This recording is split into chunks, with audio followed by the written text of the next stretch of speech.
అందరికీ మన ప్రభువును రక్షకుడైనటువంటి యేసుక్రీస్తు వారి పేరిట ప్రత్యేకమైనటువంటి వందనాలండి. క్రైస్తవ్యంలోకి వచ్చిన తర్వాత అనగా క్రీస్తుని సొంత రక్షకునిగా అంగీకరించి పాపాన్ని విసర్జించాలి, ఇంకా పాపాన్ని అనుసరించి నడవకూడదు అని ఒక మంచి ఉద్దేశంతో క్రీస్తులోకి వచ్చినప్పటికీ మనం చేసే సహవాసం వలన లేదా మన చుట్టూ ఉన్న పరిస్థితులకు మనం అవకాశాన్ని ఇవ్వడం వలన దేవుని నుండి నెమ్మదిగా తొలగిపోయి మనం మరలా పాత స్వభావానికి వెళ్ళే అవకాశాలు అనేవి చాలా ఎక్కువ ఉంటాయి. ఎందుకు అనగానే సాతాను మన చుట్టూ ఎప్పుడు ఉండి ఏ విధంగా పాపంలో పడవేయాలా అని వాడి ప్రయత్నాలు వాడు చేస్తూనే ఉంటాడు. అలాగే పరిశుద్ధాత్మ దేవుడు మనకి ఎప్పుడు తోడుగా ఉండి పాపంలో పడిపోకుండా నూతన పరచబడుతూ అభివృద్ధి పొందుచు పరలోకానికి చేరుకోవాలని పరిశుద్ధాత్మ దేవుడు కూడా మనకి సహాయం చేస్తూనే ఉంటారు. మనం ఎవరికి రెస్పాండ్ అవుతున్నాం, ప్రతి సిచ్యువేషన్లో ఎవరిని మనం అంగీకరిస్తున్నాం, ఎవరికి మనం చోటిస్తున్నాం అనేది చాలా ప్రాముఖ్యమైనటువంటి సంగతి అండి. అందుకే అనేక సందర్భాలలో పౌలు గారు ఒక విషయాన్ని అప్పటి కాలంలో ఉన్నటువంటి సంఘానికి తెలియజేసినటువంటి సందర్భాలు మనం ఒకసారి జ్ఞాపకం చేసుకున్నట్లయితే కొలస్సే పత్రికలో నుంచి ఒక సందర్భం మనం చూద్దాం. కొలస్సీలకు రాసిన పత్రిక 3వ అధ్యాయం కనుక మనం చూస్తే కొలస్సే పత్రిక 3వ అధ్యాయము 9వ వచనం 10వ వచనం మనం చూద్దాం. 9, 10 వచనాలు మనం చూస్తే, ఒకనితో ఒకడు అబద్ధమాడకుడి. చూసారా ఏం చక్కగా చెప్తున్నారు. ఒకరితో ఒకడు అబద్ధం ఆడకండి, ఎలయనగా ప్రాచీన స్వభావమును దాని క్రియలతో కూడా మీరు పరిత్యజించి జ్ఞానము కలుగు నిమిత్తము దానిని సృష్టించిన వాని పోలిక చొప్పున నూతన పరచబడుచున్న నవీన స్వభావమును ధరించుకొని ఉన్నారు. ఎంత చక్కగా ఉందో చూసారా. అలాగే 1వ వచనం మనం చూసాం అనుకోండి. 1వ వచనం మనం చూస్తే, మీరు క్రీస్తుతో కూడా లేపబడిన వారైతే పైనున్న వాటినే వెతకండి, అక్కడ క్రీస్తు దేవుని కుడిపార్శ్వమున కూర్చుండి ఉన్నాడు. పైనున్న వాటి మీదనే కానీ భూ సంబంధమైన వాటి మీద మనస్సు పెట్టకండి.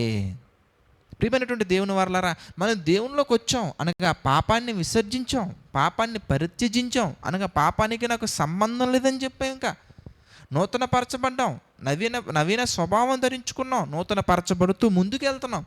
మరి మనలో ఎందుకు మరలా బూతులు వస్తున్నాయి, మనలో ఎందుకు మనకి అలాంటి చెడు ఆలోచనలు వస్తున్నాయి? ఎందుకనగానే దేవుడు ఏర్పాటు చేసినటువంటి, దేవుడు పెట్టినటువంటి రక్షణ వలయంలో మనం లేం. రక్షణ అనే శిరస్త్రాన్ని మనం ధరించుకోలేదు, విశ్వాసమైన డాలు పట్టుకోలేదు.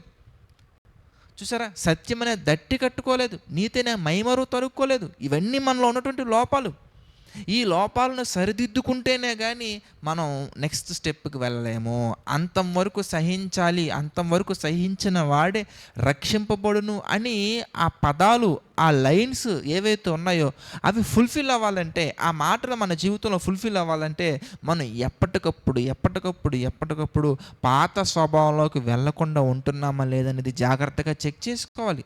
అలా చెక్ చేసుకోకుండా నువ్వు క్రైస్తవుడిగా మారినప్పటికీ, క్రీస్తుని అంగీకరించినప్పటికీ, వాక్యాన్ని బోధిస్తున్నప్పటికీ, వాక్యాన్ని వింటున్నప్పటికీ, సువార్త కార్యక్రమాల్లో పార్టిసిపేట్ చేస్తున్నప్పటికీ మరలా లోకానికి సంబంధించిన ఛాయలు నీలో కనబడుతున్నాయంటే మీరు భక్తి విషయంలో ఎక్కడో తప్పిపోయారు, వాక్యం విషయంలో ఎక్కడో తప్పిపోయారు, క్రీస్తు మార్గం నుండి తొలగిపోయారు. ఏ విషయాలు తొలగిపోయారో ఒకసారి జ్ఞాపకం చేసుకోండి. ఏ విషయాలు దేవుడు వద్దంటున్నారో అవి జ్ఞాపకం చేసుకోండి. ఏ విషయాలు దేవుడు మనల్ని నిరంతరం ఉండమన్నారో అవి జ్ఞాపకం చేసుకోవాలి. అవన్నీ మన కళ్ళ ముందు అలా ఉండాలండి. వేటిని మనం గ్రహించాలి, వేటిని గ్రహించకూడదు, వేటిని చూడాలి, వేటిని చూడకూడదు, వేటిని మాట్లాడాలి, వేటిని మాట్లాడకూడదు. వీటన్నిటి పట్ల ఒక స్పష్టత మనకు రావాలంటే జ్ఞానం మనకు కావాలి. జ్ఞానం మనకు కావాలంటే ప్రాచీన స్వభావాన్ని అనుసరించి మనం నడుచుకొనకూడదు. దాన్ని అనుసరించి నడుచుకుంటే జ్ఞానం రాదండి. అందుకే మరొక మాట మనం చూస్తానండి, మనందరి గురించి దేవుడు రాయబడినటువంటి మాట కొరింథీయులకు రాసిన పత్రిక మనం చూద్దాం. కొరింథీయులకు రాసిన 2వ పత్రిక మనం చూస్తే 5వ అధ్యాయంలో 17వ వచనంలో ఒక మాట మనకు కనబడుతుంది. 2 కొరింథీ పత్రిక 5వ అధ్యాయము 17 మనం చూస్తానండి.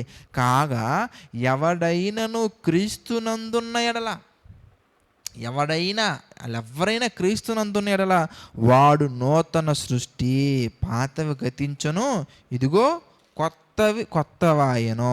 కనుక మనం ఆలోచించినట్లయితేనండి, మనం గమనించినట్లయితే, మనం క్రీస్తులోకి వచ్చామా? క్రీస్తునందున్నామా? మనం కొత్తగా మారటం కాదు, మనమే ఒక కొత్త సృష్టి.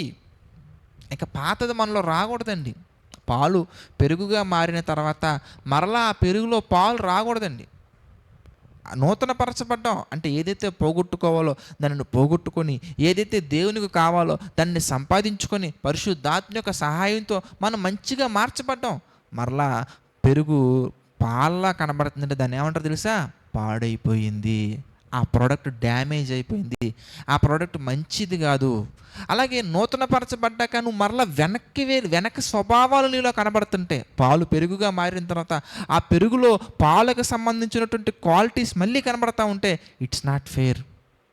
అలా ఉండకూడదండి. కనుక ఆ స్వభావం, పాల స్వభావం ఉండకూడదు. ఇంకా పెరుగు మరలా వేరేలాగా అంటే మనం ముందుకెళ్తానే ఉండాలి. మన ఆత్మీయ జీవితం అనేది దేవుడు ఏ విధంగా మారమన్నారో ఆ విధంగా మలుచుకుంటూ ఆయనకి ఇష్టంగా మారుతూ, ఆయన్ని సంతోషపరుస్తూ, ఆయన్ని ఘనపరుస్తూ మనం ముందుకు వెళ్ళాలి కానీ వెనక్కి తిరగకూడదు. అందుకే ముందున్న వాటికే మనం పరిగెత్తాలి. వెనుకున్న వాటిని మరచి ముందున్న వాటి కొరకు మనం వేగిరపడాలి, పరిగెత్తాలి. తండ్రి నెక్స్ట్ ఏం చేయమంటారు, నెక్స్ట్ మీ కొరకు ఎలాంటి నిర్ణయాలు తీసుకోవాలి, వాక్యానుసారంగా అంతకంతకు అభివృద్ధి పొందుచు మనం వెళ్ళాలి కానీ దిగజారిపోయే వ్యక్తుల్లో మనం ఉండకూడదు. కాబట్టి ఈ మాటలు మీ అందరికీ హృదయాల్లో నీరు కట్టి ఫలింపచేయాలని మనస్ఫూర్తిగా కోరుకుంటూ ప్రార్థన చేసుకుందామని ప్రతి ఒక్కరి తలలోంచి ప్రార్థనలు ఏకీభవించండి. ప్రార్థన. దయగల తండ్రి, ప్రేమగల దేవ, ఎన్నో విషయాలను మాకు తెలియజేస్తూ మీ చిత్త ప్రకారంగా నడిపిస్తున్నందుకు కృతజ్ఞతాస్తుతులు చెల్లించుకున్నాం తండ్రి. మీ కృపలో బలపరచండి, మీ ప్రేమలో తండ్రి వృద్ధి చేయండి తండ్రి. ఈ యొక్క డివోషన్స్ని తండ్రి అనేక మందికి షేర్ చేస్తున్న మీ బిడ్డలందరినీ జ్ఞాపకం చేసుకొని, మీ బిడ్డలందరికీ తండ్రి మీ కృప తోడుగా ఉంచి నడిపించండి, సహాయం చేయండి. మీ నా మహిమార్థమే తండ్రి బలపరచండి తండ్రి.